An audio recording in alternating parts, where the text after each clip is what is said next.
What's up, YouTube and the world? So I want the people out here in the world to think a little bit, right? I always relate things to cause and effects, and you can't fix stupidity. So let's keep moving forward.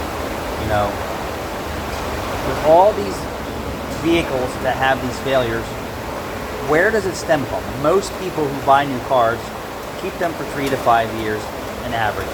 So just past the warranty in most cases. So if you have a transfer case, and we're just going to use Ford Explorer, that fails in less than 30,000 miles or just out of warranty, why? Why is that the case? Well, here's the case. It's engineered improperly. And Ford didn't advise you to service that transfer case sooner than later because they're not testing these vehicles like they should. Prime example.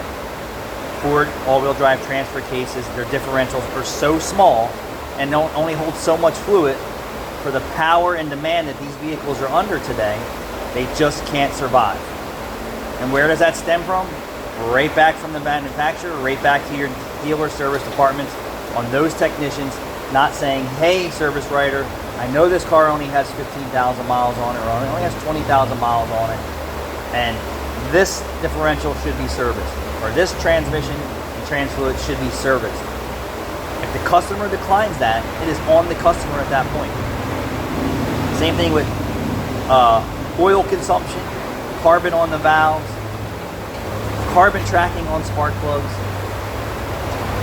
The manufacturer, the dealership are not advising you, the consumer, that these vehicles require so much more repair and maintenance sooner. And some of it comes to a cost to you. It's just the way that it is. So and then same thing when you go to your local mechanic and your car has tons of issues and he only focuses on your original request and he has blinders on, and he only sees my brake squeaks or my tire light is on. When your ball joint is bad and your trans has got problems and your window's broke and your shocks are leaking or your timing chain's rattling or your engine's burning oil, they're not communicating to you, the consumer, on what the vehicle needs, period. But all these new vehicle failures are from the manufacturers started it. The manufacturers are supposed to train their technicians on these vehicles so that they know how to maintain and repair and fix these cars.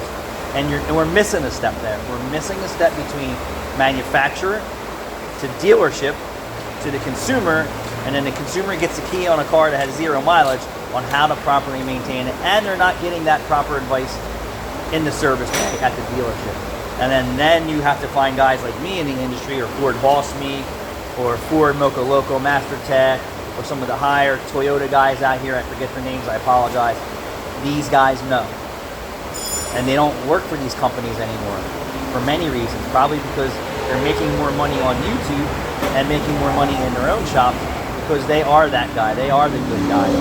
They know how to tell the customer, hey, like it or not, I'm going to tell you what's wrong with your car, and you take it. And if your engine fails prematurely, it's on you. It all starts somewhere else.